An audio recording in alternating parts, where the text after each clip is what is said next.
about this. You've never been at this exact moment in this exact place as this exact version of yourself before. Whoa! I'm Bronkar Lee. And I'm Cindy Harvell. We believe that when we approach the journey of life with curiosity, joy, and a desire to grow, we can have a powerfully positive impact on the world around us. Join us for conversations and explorations that will change your perspective, shift your mindset, and inspire you to get out there and spread the good stuff. Spread that good stuff. Welcome back, ladies and gentlemen, boys and girls, everybody listening in right here. We're going to have some fun today. We got a part 2 of my soul brother, Aaron Williams. He is back again. For those of you who didn't catch him last time, Aaron is an amazing musician, composer, performer, and educator who has hundreds of millions of views through his individual videos and his collaborations with others. He is my performance partner for keynotes and concerts, and he is my soul brother. Please welcome Aaron Williams. Woo! Yeah, the crowd. So, bro, I want to jump right in, man. As this is the part 2 from the last video, we covered a lot of ground there. You know, we talked about the oath of possibility. We talked about integrating and expanding and igniting. We talked about so many cool things. I'd love to go in the direction today of what happens when you're inspired by someone or ignited by someone or something, but then you might be intimidated by that, by their level of expertise or Jedi-ness or wizardry.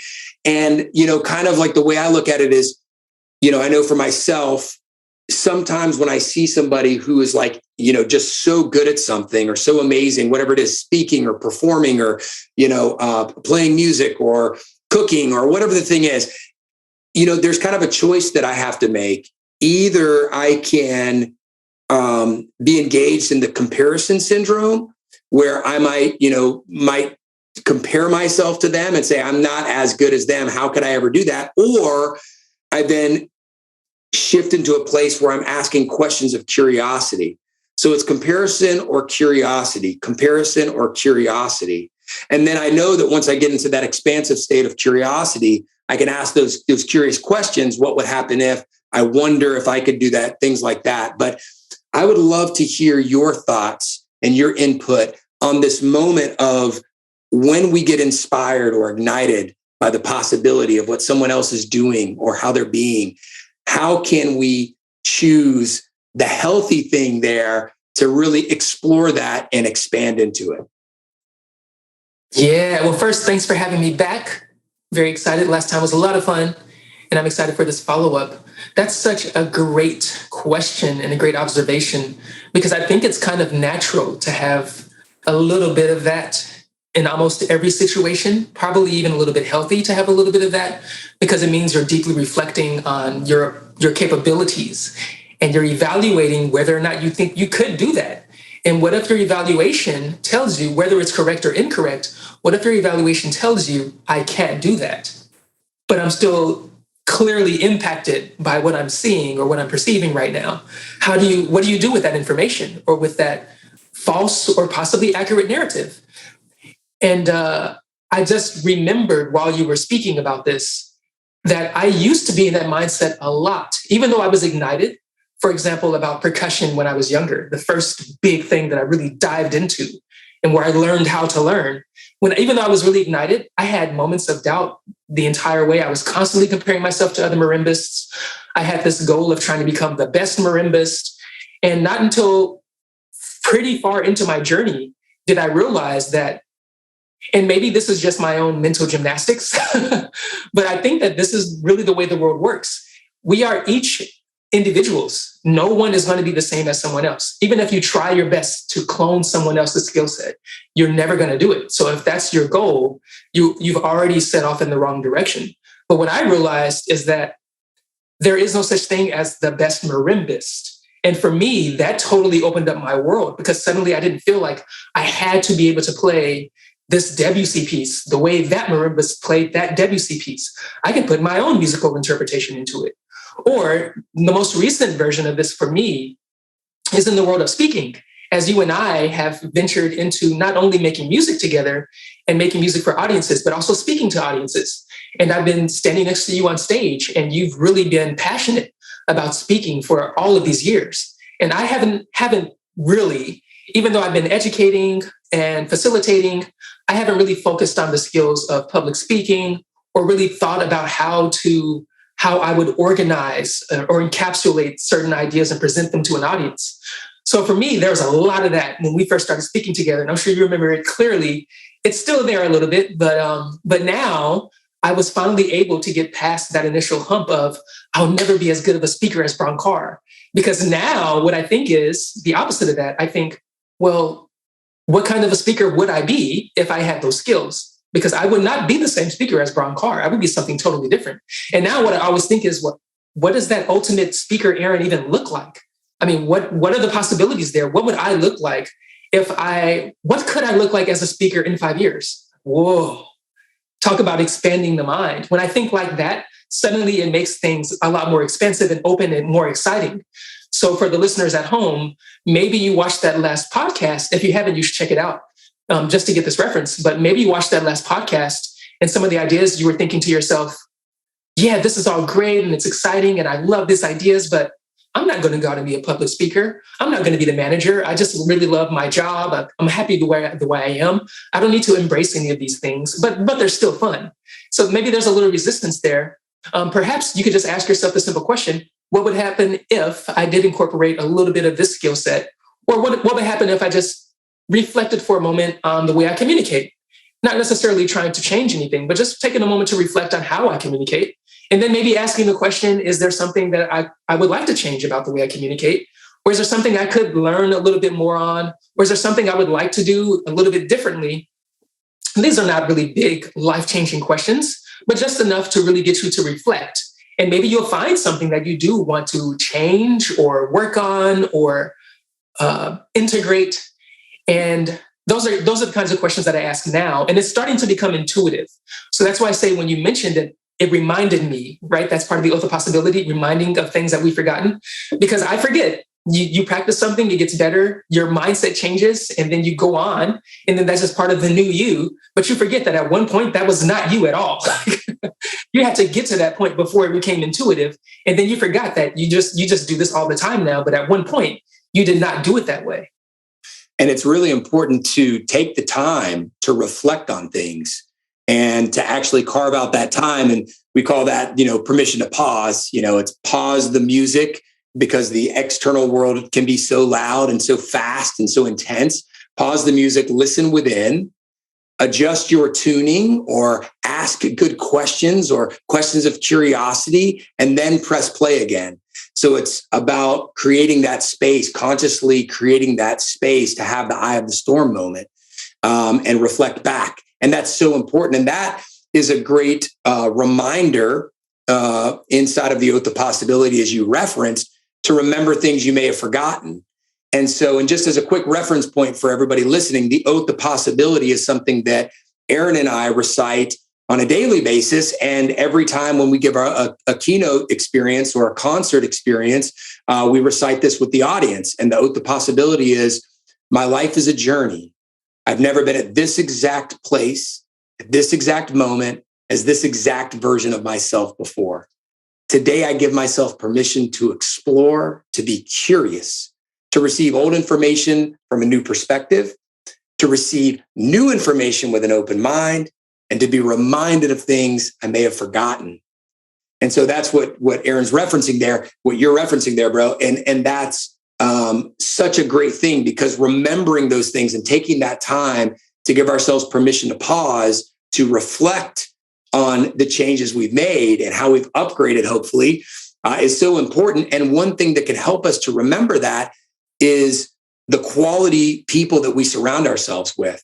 When they can, hold space and ask questions. Oh, how did you discover that? Oh, when did you realize that? Oh, and so then they're asking those questions of curiosity to us. And then through our experiences, we're able to, relive that with the intention to help people as well. And now I wanted to touch on something here. You mentioned something with learning how to learn. And you talked about learning how to learn there. I'd like to delve deeper inside of learning how to learn, because that is such an applicable skill for anybody listening. So tell me, what is your take on learning how to learn? What do you know about this, bro? What do you know about learning how to learn? This is a fun conversation for me, because for us, this is a fun conversation because we both have geeked out on this topic, trying to acquire skills quickly so we can use them, often in a musical setting. But that applies to anything, any skill that can be learned. You can apply these same ideas. And we touched upon some of them briefly in the last podcast, but we didn't really get into, details or specifics or really geek out about it. But I'll just start by saying a couple of examples, because I remember when you first started playing saxophone and you got your first ever saxophone and played your first ever saxophone note. And within 2 months, I think you were able to put it into our show. I mean, that's some quick turnaround. And you could never have done that if you didn't know how to learn, and you didn't know how to ask questions, and you didn't know how to give yourself feedback and how to be efficient. And as an adult with a job and either mortgage or rent or kids and all of this stuff, you have to be efficient in your learning. And this is, by the way, going back to education, this is one of the biggest differences I've noticed between adults and children. Usually adults have real life that they have to attend to. Children have the freedom to explore. And I've actually found that adults pick up things way faster than my younger students. The problem is that with adults, it's much more of a balancing act, or it's much more of a maze or just a puzzle, just to piece together a practice routine. So the biggest challenge is finding that time, which also goes back to some of the things we touched upon. But learning to learn, be efficient, ask the right questions, have a mentor, like all the stuff, all the basic stuff. It's so easy to say it, but just putting it in action, it looks so much different. I mean, how much do you want to learn? For you, I'm using you as a reference just because we're both part of this conversation. We were both part of your saxophone learning journey. But I remember you had a clear goal, and the goal setting is so important. Do you want to use a particular skill in a certain way? Because if you do, then you have a clear goal to get to. It's not necessarily to do everything that's possible with that skill. It's just to be able to do this one particular thing. I want to be able to play the saxophone for a certain song. I want to learn the notes that I need and have a good tone and be able to execute efficiently and consistently on a stage. That can be a goal. It doesn't have to be, I can play every single scale and every key signature and all my arpeggios. That's a totally different goal. And if that's your goal, then that may open up some other doors of possibility, but it also may restrict you because you didn't actually learn any songs. Anyway, okay, I'm getting way off. It's a lot of, that's a lifetime journey right there. Yeah. It's a lifetime journey. Okay, so do you have a clear goal for the skill, or is it just fun, or is it both? So that's something to think about. And next is the practice routine. How much do you practice? Do you know how to practice? Because like I mentioned, I'm reinventing the wheel in that last podcast. If you don't know how to practice, you may be wasting a lot of your time, or you may be reinventing the wheel. So this is where it's so important to ask questions to someone who's already done it. And that could be either getting yourself a teacher or a coach, or it could be reading some books, or it could be searching YouTube videos. Or if you've already done enough research and you kind of have an idea of what to do already, it could just be sitting down with a piece of paper and a pencil, or whatever you use for note-taking, and just kind of making a little plan for yourself. Sometimes that's enough. But definitely establishing a practice routine and a ritual, that's super important for learning efficiently. Not just learning, but efficiently. For myself, I'm the type of person still to this day where I love to just play and explore. It's hard for me to sit down at a drum set, for example, and just be really disciplined with exercises and listening and transcribing or practicing from a book for my practice routine. I need to just sit there and jam out for a while. So I noticed that about myself, and I wrote that into my practice routine. I would have 30 minutes, jam out. And it could be anything. There would be no rules for that 30 minutes. So being able to know yourself and what your goals are and be able to factor in all the things that you need. Last but not least, definitely have a way to use it. How are you going to use that skill? Are you going to put it into action? Is it just for personal development? Is it just for personal enjoyment? Or is it something you're going to use, especially in the arts? Arts are something that we use for self-expression. So it would be nice if you could have an opportunity to express yourself, either for your friends or set up a little concert if you're doing a musical instrument. I'll pause right there and just toss the ball back into your court. Like you said, I mean, we could talk about this kind of stuff forever, but those are just some of the first thoughts that pop into my mind. Yeah, let me reflect real quick here because you threw down a lot of good stuff there, which is great because the podcast is spread the good stuff. So when you throw good stuff down, I'm going to pick it up. So I heard a lot of things there. I heard the importance of inside of learning how to learn here to really set a clear goal up front. Like you were saying, using me as the reference point for the saxophone journey, there were so many things that I didn't need to learn or know, and only a couple things that I really needed to learn in order to achieve my goal with the saxophone, which was not to be the greatest saxophone player of all time and to learn how to play every song in every scale and every mode. It was very different. It was like, I want to be able to stand on stage and deliver one really solid piece. And that was it.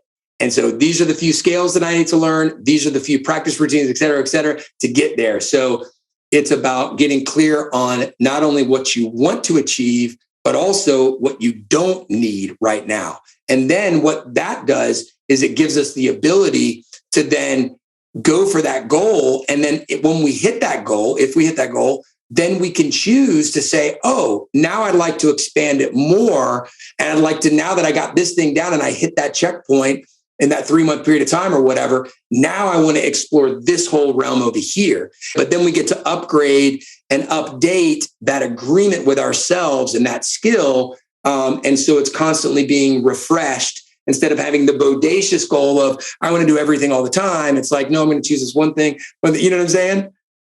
Exactly. Yeah, I'm so glad you said that, because the goal, if you achieve the goal, that doesn't mean it's the end of the journey.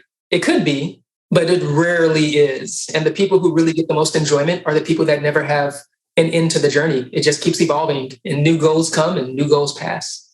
And that's the, saying I like to have inside of this is either modify or move on. And either we modify the agreement, right? We modify our goal or our contract with ourselves or others or ourselves in the instrument or the skill or whatnot, or we move on and we say, hey, I got that. You know what? The return on investment isn't great enough right now to make it a huge priority in my life. I think I'm going to move on to something else. Or we can modify that and say, this was cool. What can I do next? Modify or move on? Yeah. Modify or move on. Modify, move on. Yeah. Cool. I'm writing that one down. Yeah. Because then we can cut the cord too. There's no need to hold that energy there, right? There's no need to hold that energetic agreement there if we don't need it. If it's not relevant, it's like, so yeah. And that's that can be very taxing. Just the weight on your shoulders of knowing, oh, I need to practice today, blah, blah, blah, blah, blah. But not having the same motivation after you've achieved a certain goal or after you've already really moved on deep down within your heart, trying to force yourself to keep doing something. That's very good. Free up that bandwidth, man. We have a limited amount of energy, and our energetic bandwidth can only go so far and for so long. And so let's clip that cord and let that go so we can have our full capacity and energy and energetic bandwidth here to then plug into something else. Yeah. The other point that I really liked there was, do you know how to practice? Which was really great because there are so many different ways to practice, and that intentional and deliberate practice can make all the difference in the world. Is there anything you wanted to comment on knowing how to practice? I'll just share a really quick story. When I was a freshman in college, my first marimba teacher, this would have been, my second marimba teacher in college, my sophomore year, used to always tell me, Aaron, slow down, practice with a metronome. And I would never do that. I was like, I want to learn it quick. I want to play fast. Blah, blah, blah, blah, blah.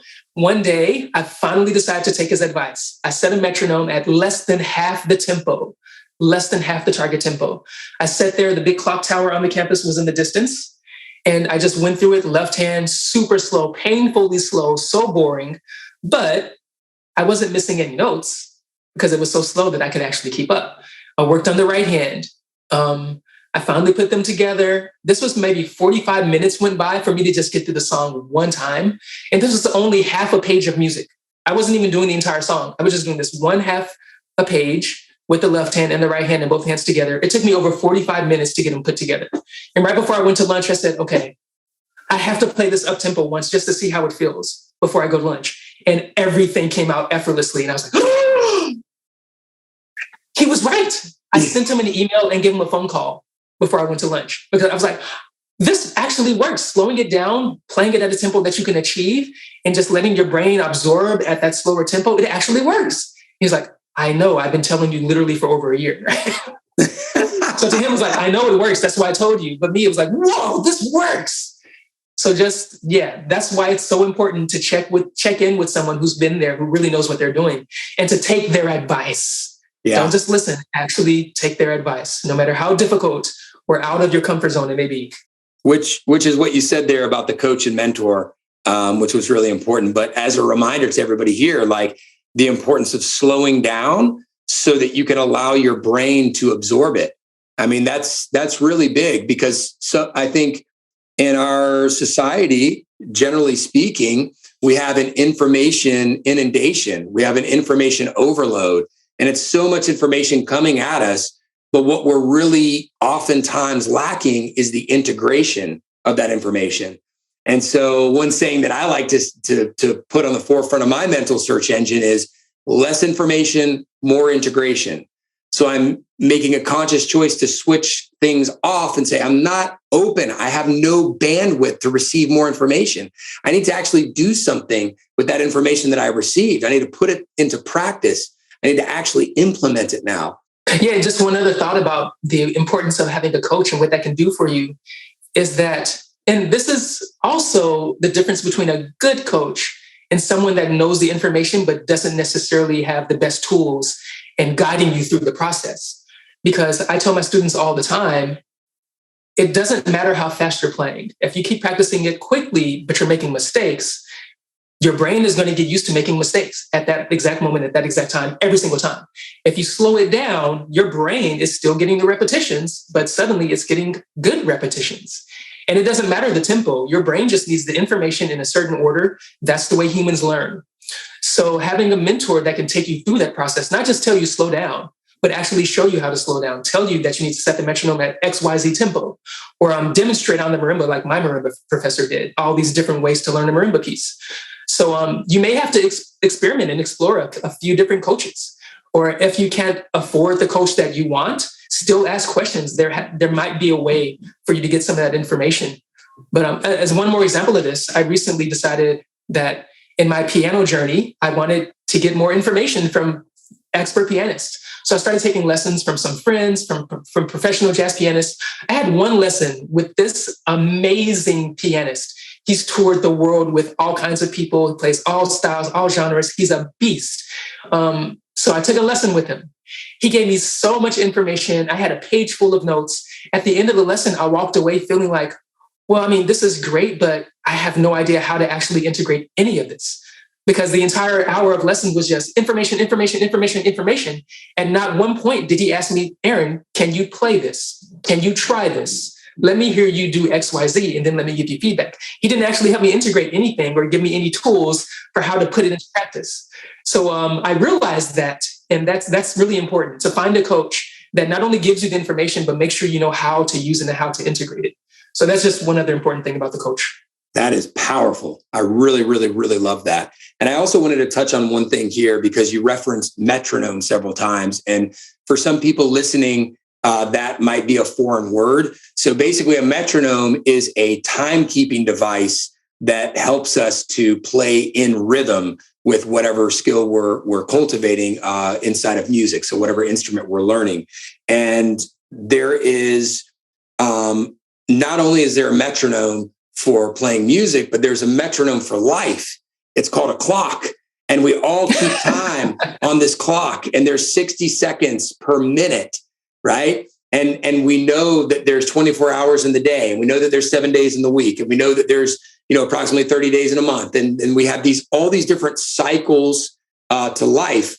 And so to think about the metronome of life, for you, it's the tempo in which you're doing things, the pace in which you're doing things. And again, coming back to information inundation, it's like sometimes we need to slow that tempo down, slow that metronome down, slow that pace down, so that we can really create space to hear things, right? Like when we're learning a new language, for example, if anybody here is bilingual or trilingual or et cetera, when we're first hearing a new language, we can't possibly comprehend when someone is speaking fluently and speedily. In that we have to slow it down, and we need to figure out what is the alphabet, ABCs for English. What is the alphabet for this language first? Nice and slow, integrate that. Then we put those letters together to make words together to make sentences together to then flow effortlessly and improvise with the jazz of that language. But we have to deconstruct that first. And oftentimes that means slowing down the metronome of life, slowing down the tempo of life so that we can properly retain that information. Yeah, and I use music as a metaphor, obviously, because I'm a musician, and that's where I've applied most of these skills most frequently. But this applies to any kind of skill acquisition. The brain just works. One of my music educator mentors, Doug Goodkin, you know Doug, but he used to always say, this is how the brain learns: repetition, repetition, repetition, variation. So that variation is very important too. You have to change it up. Otherwise, you're not really learning. You're just kind of executing instructions, and then you get kind of stuck. But that variation is important too. So remember that variation. But you can. What are you repeating? That's the question. What are you repeating? If you're learning a new language, are you repeating mistakes? Are you repeating good enunciation? So I don't know. It's important to think about all of these things. It's just so expansive. I sometimes get a little stuck trying to. Well, this is really cool though, bro. Let me jump in there because you referenced Doug Goodkin, which is a really phenomenal educator and just a powerhouse in the world. But I love that saying: repetition, repetition, repetition, variation. That's really cool. And I think here also, we can open this up a little bit to more skills outside of music, because for us together, we're constantly learning other skills. I know for you, you're super passionate about math, which is a weird line. Aaron is passionate about math. Who do you know that's passionate about math, right? Other than like an accountant or something. But like Aaron, you love math, and one thing that you got me into was cubing, Rubik's cubing, and the infinite complexities of solving a Rubik's cube. Which to me, I used to think that, either you were born able to solve a Rubik's cube or you weren't. And somehow you had this genetic thing inside of you where either you could do it or you couldn't. And I didn't have the capacity. I didn't have that gene to solve the Rubik's cube. And then once I started asking questions of curiosity, I started to explore that realm. I realized, I can actually solve a Rubik's cube. And thanks to your help and support and guidance, I actually got to where I could consistently solve a cube in, under a minute. I actually performed it on stage once as a metaphor. But there are trillions of combinations with the Rubik's cube, and you can actually like trim all of the fat away and get right to the meat of it by learning a handful of algorithms and solving the cube through this sequence of events that actually gets you to the end result very, very, very quickly. So I wanted to just broaden this conversation and expand out into some other skills here as well with this learning how to learn. Yeah, absolutely.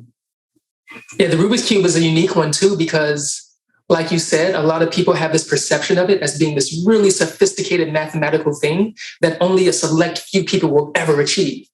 But it's really elegant and it's really simple. And it's even possible to solve a Rubik's Cube without knowing any algorithms. Well, not without knowing any algorithms, but there's basically one way you can make any change. And it takes a little thought. I learned this watching some videos, like, whoa, it totally blew my mind open. I haven't used it yet, but it made sense. And you can rework any kind of configuration, get anything that you need with some really simple tools. But I wasn't taught that as a kid. I just saw this complicated thing. It was like, what in the world? How do you get it back to all the colors? And I experimented with it a long time when I was a kid, finally gave up. And then in college, as a percussionist, usually in the concert band, we count 200 bars of rest, then stand up and do a cymbal crash and sit back down. So I needed something to do in that time. So that's when I started getting back into cubing. Basically, and learning how it actually works. To translate that for people who don't know what you just said, basically that means he had the role of a very bored drummer. In like the I was that guy in the back of the orchestra. sitting down for Beethoven's Fifth for about 20 minutes. Then you stand up and hit the bass drum and then sit back down. Or stand up and hit a triangle on a symphony. But in concert percussion, we have lots of time on our hands. As long as you don't miss your cue, you can do other things like cube. Anyway, that's a great reference. That's a great analogy. Yeah. So you would figure out how to solve the cube during your days as a symphonic drummer. Exactly. Yeah, that's when I learned how to finally solve it. But there's ways to. I think what I love about the cube specifically is there's ways to kind of hack these learning curves and to break through these misconceptions of things. Once we can demystify some things, and I love mystery, and I love I love spirituality. I love the unseen realm. I love the qualitative and not necessarily the quantitative realm. I love that. I love all that stuff. And a lot of things can be deconstructed, like solving a cube. It's like, oh, actually, and when we reference algorithm here, it's a sequence of individual moves that go together to create this desired outcome in this particular context. And the same thing can apply in all aspects of life. Absolutely. Maybe not all, but many. Yes. Yeah. Sorry, go ahead. I was just going to say, so for the listener, I would just maybe make the invitation that if there's a certain skill or something that has been percolating in the back of your mind, if you haven't already, to think about how you could go about learning that more efficiently. Or especially if there's a skill that you're excited to try that you haven't dived into yet, this is a great place to apply some of these new things. Like, oh, is there someone I could possibly get some ideas from or ask about this that I already know and have access to? Who could be a good coach for me? How can I go about learning this? Because as humans, we really are pretty curious beings, kind of by nature. So, of course, that can be beaten out of us, but most of us maintain that curiosity. And when we have the freedom to explore, we usually find ourselves in all kinds of interesting things. So I would just invite you as a listener to think about something, and maybe think about something that you're working on now and how efficiently you're working on that skill. And maybe think about a new skill that you've been curious about that you haven't started yet. And just maybe ask some of these questions or reflect on how you could learn it efficiently or what you would like to try. Yeah, and what's cool about that, I'll make a quick comment and then I want to steer it to another point here. But I know that for myself, when I have a certain level of mastery over one particular skill and I get out of my comfort zone and go and learn something different, then when I come back to the thing I'm really good at, it's so much more fun. And I am actually bringing the insecurities or the discomfort. And then I'm like pouring it in and I'm like, oh my God, I'm so glad that I'm good at this. This is great, Yeah. It's interesting too, because it's so weird just thinking about this journey, because now I've gotten so used to that discomfort that it's not uncomfortable anymore. Like I expect it. I know it's going to be there. And I'm still learning new instruments or new skills and studying new topics and learning new communication skills and working on new things to implement into speaking. But I have a viola over there. I've told you this, you know about this viola. I haven't even opened it yet, but I finally am opening it because one of my students is getting into viola. So I'm like, okay, it's time. And I already know I'm going to open this up and not know exactly what to do, but I'm actually excited for that moment and excited for how quickly I'm going to be able to learn.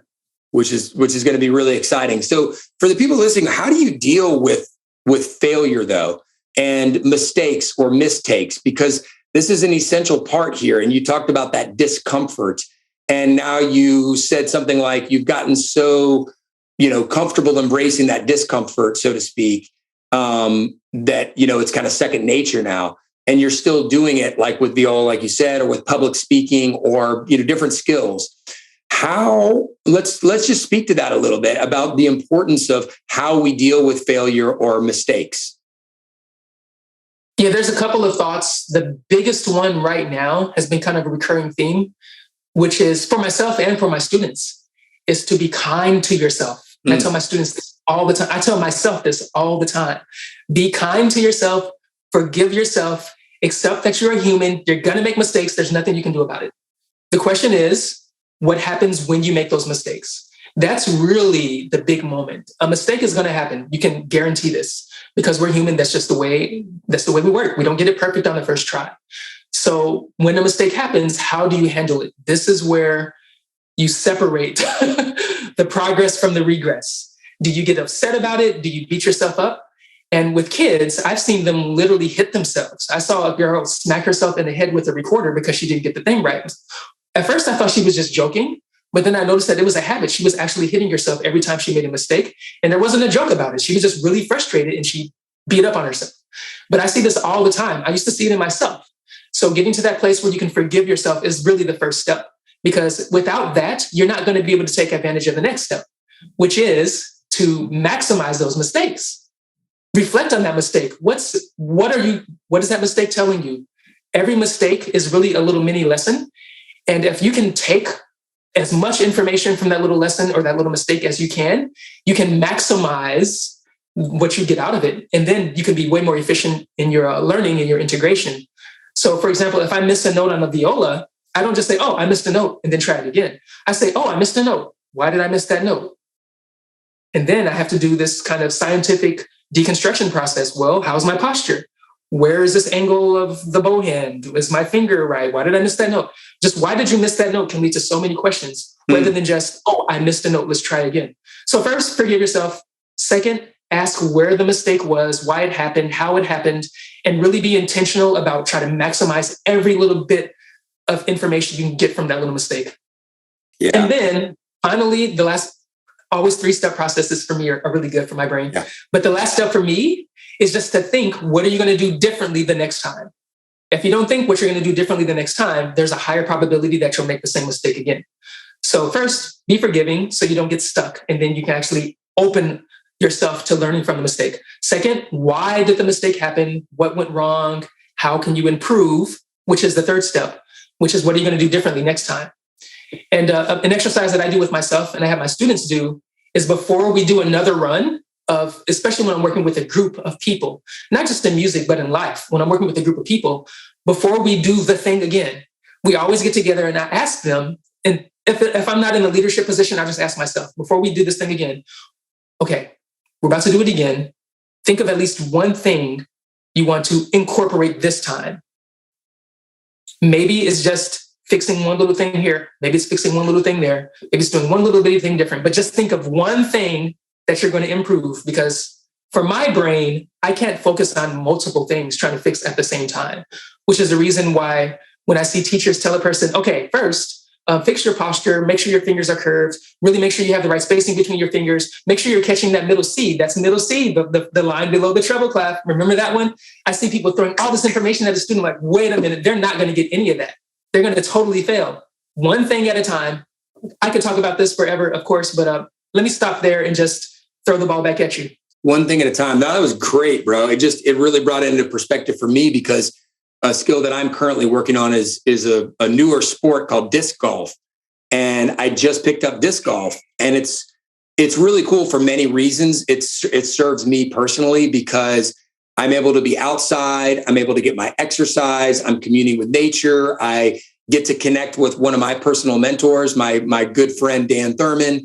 And I get, who's a colleague and a mentor in the public speaking and keynote speaking realm. And so I get all of these, and it's just, it checks so many of the boxes for me. But I was just playing a couple of days ago with him and another person, and this other person was just like, kind of like coaching me. I'm new at it. And he just gave me like 6 things like instantaneously. It's like, oh yeah. And your grip and your release and the snap and your direction and your angle and your timing. And I was like, whoa. I was like, ease up, bro. I'm going to do one thing. You know what I'm saying? Because it's that fundamental, like learning how to learn. And it's like, well, we need to deconstruct and give one thing to latch onto. Less information, more integration. Let me integrate that one thing and master that, so to speak, before I introduce another ingredient to my recipe here, So I'm so glad that you gave that example, because that also reminds me of something I thought of earlier that I was just going to let pass. But this is one of the benefits of learning how to learn, is that you can help steer steer the guider, steer the coach. Because sometimes they're just really excited and really passionate to share all this information with you. Yeah. And even though they may actually be a really good educator, but they're just in this mode where they're super amped and they want to just give you this, and they see that you need that, and they just want to give it all to you. And they have no idea when they'll see you again or when they'll be able to give you the next thing that they're thinking of. So as a good learner, you can say, oh, wait a minute, actually, could you tell me how to implement this one thing? Or actually, could you slow down a little bit? Just tell me if you could give me one tip for this next toss, what would it be? You can find a simple way to just kind of help get that information in a more digestible format. And because I kind of felt like I threw that piano player under the bus that gave me this complete fire hose of information. But the truth is, I'm probably going to take another lesson from them because they have so much to offer. And I probably have better questions for them that I can get even more information in a usable format. Yeah. And that's a good reminder because it's on you as the student to sometimes be the teacher, right? Especially as doing adult learning, right? Just because the person is in the authority role of I am the teacher, right? Because I am really good at the thing doesn't mean that they have the ability to deconstruct it and then, transfer that knowledge, that wisdom into another, being, into another person. So I think that's a really good reminder to make sure as we learn how to learn and we become masters of learning, then we can help the teacher or the educator with their process of giving that information. So it's really fascinating to think that you can be unskilled in something and help the person who has all of the skills to give the skills to you. That's fascinating. That's tight, bro. That is fresh. As I tell Nico, I say, Neeks, you got tight beats. And I'm like, that right there. And that's when we have a breakthrough, right? The synapses are firing and we're creating a new pathway with our, neurological makeup here with our prefrontal and everything. It's like that. Neeks, you got tight beats. Mm-hmm. Yeah, that was a good one, bro. I like that one. So, and also, I know we're going to wrap up here in a moment. We're so passionate about this. We could talk about this for days, but I love what you said too about what matters is what we choose to do with the mistake. That makes all the difference. And that makes all the difference of either having regression or progression, right? And so that's so simple that, what am I choosing to do with this mistake? How am I listening to this mistake? How am I talking to this mistake? How am I being curious, with this mistake? Kind of why did that happen? And so I just love the way you framed that too. And a quick reminder of those 3 notes, those 3 points that you made, which was number 1, be kind to yourself. Number 2, talk to the mistake. And number 3, ask yourself, what am I going to do differently next time? And so those are just such a great recap there. Just recapping a little bit here, because there's a lot of information. Also, what you said earlier, which trickled down from Doug Goodkin, which was repetition, variation. I love that as a reminder there as we're learning new things. And then also a reminder to everybody to slow down the metronome of life, right? To sometimes pause that external sound, give ourselves permission to pause the music, listen within, ask curious questions, adjust our own tuning, and then press play again. That reminder to slow down the tempo of life sometimes so that we can truly integrate all of that information. And then finally, reflecting back on what you shared earlier about, when we're learning a new skill, to be able to set a clear goal there, to get clear on what it is that we are wanting to achieve with it. As we do that, then we know that once we hit that goal, maybe it's a short-term goal, we can either modify that agreement or we can move on, right? We can choose to expand upon that, or we can say, you know what, I'm good on that. I'm going to move on to something totally different. And then the importance of knowing how to practice, right? And a lot of that comes with, as you said, with your mentor, give your brain that time to absorb, which is again a reminder of slowing it down, that tempo down. But having that coach or that mentor that can really help steer you there. So those are some of the things that are standing out to me as we come to a conclusion here of this session. Is there anything else you want to embellish on of what I just reflected there? Yeah, that was an excellent recap. Thank you for that. Just 2 thoughts. One of them was the idea of the mentor. and just being really explicit about the idea that the mentor or the coach or the guide or the teacher, they can help you with any process, any steps in the process or the process itself. They can help you in setting goals. It doesn't have to just be giving information or integration. They can help you with any part of that process, especially when we enter a new skill. Sometimes we don't even know what a reasonable goal is because we just don't know how much it takes to get to whatever we are imagining.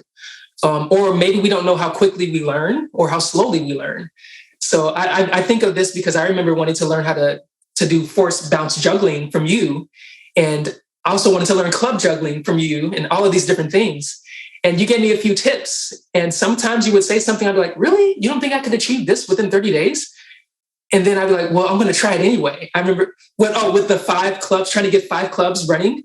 Everyone that I talked to said, no one gets 5 clubs in 30 days. I was like, well, okay, I'm going to try anyway. I didn't get 5 clubs in 30 days. So just being able to use your mentor for everything, that can be the goal setting, that can be practice routine, that can be anything across the spectrum. And then the other one was just going to be the idea of forgiving yourself. That also applies to forgiving other people as well. And that includes, your coaches, it includes people you're working with, because mistakes are going to happen all across the board. And sometimes it feels so personal when they happen in a social context. So just try to remember to, if you can remove that part out of the equation, and then you can look at the next 2 parts, the learning from the mistake or whatever the miscommunication or the misfire or the snafu, whatever that was, and then trying to see what can be done differently next time.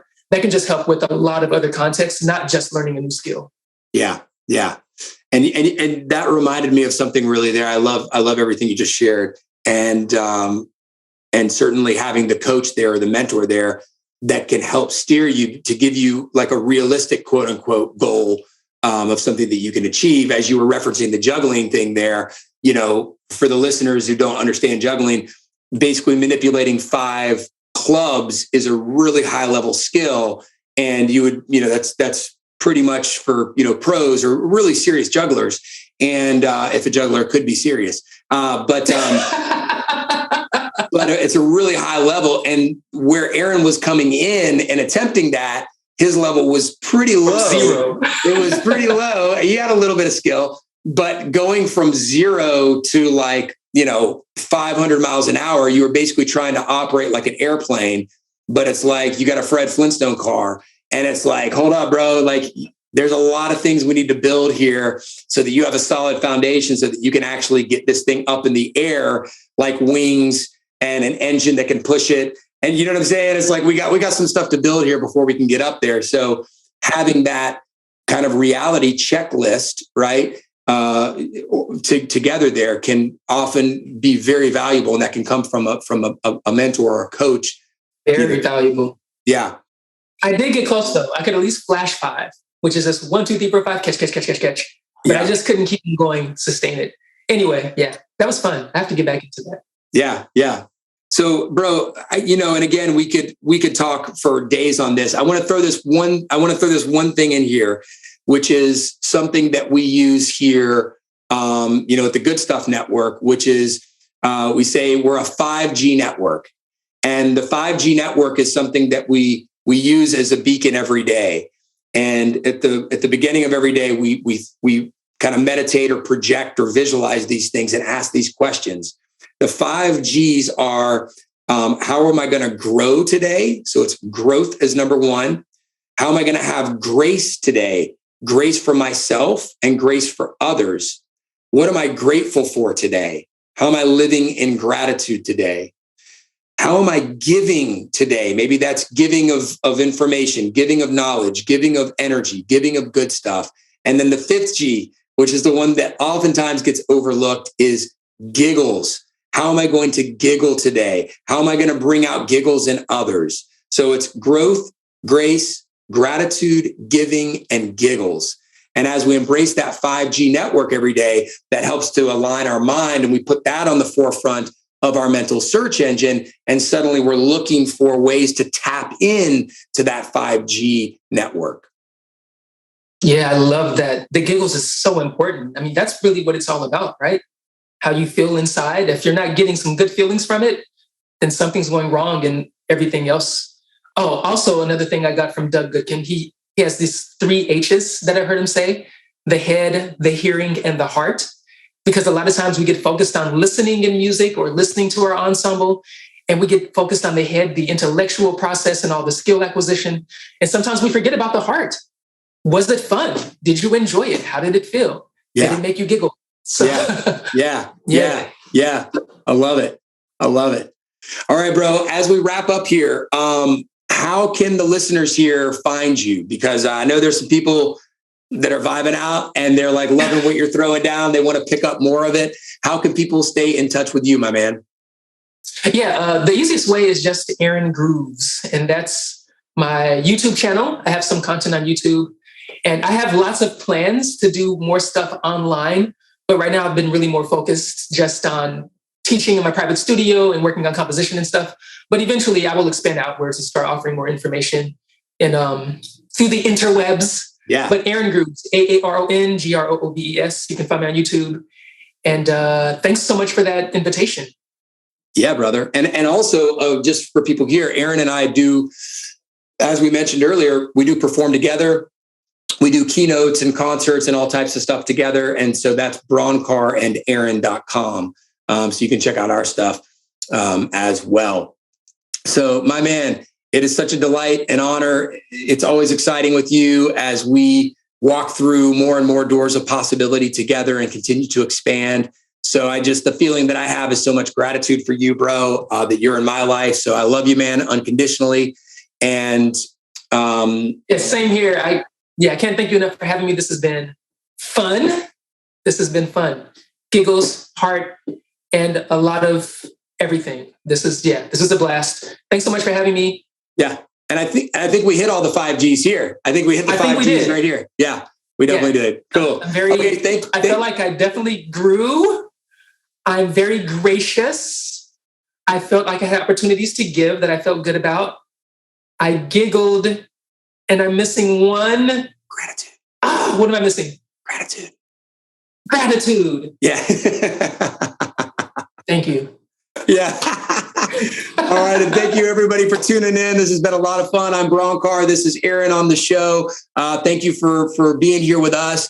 And as always, I really hope that you got inspired today. You were ignited, that you're going to take this ignition and this inspiration. You're going to expand into the next version of yourself. You're going to expand and be curious, ask questions of curiosity, and then integrate something into your life so that you can become more than you already are, which is an awesome being already. But take this energy, this inspiration, this feeling, and spread it out there, because the world needs you to shine your light brightly, sing your theme song at the top of your lungs, and spread some good stuff.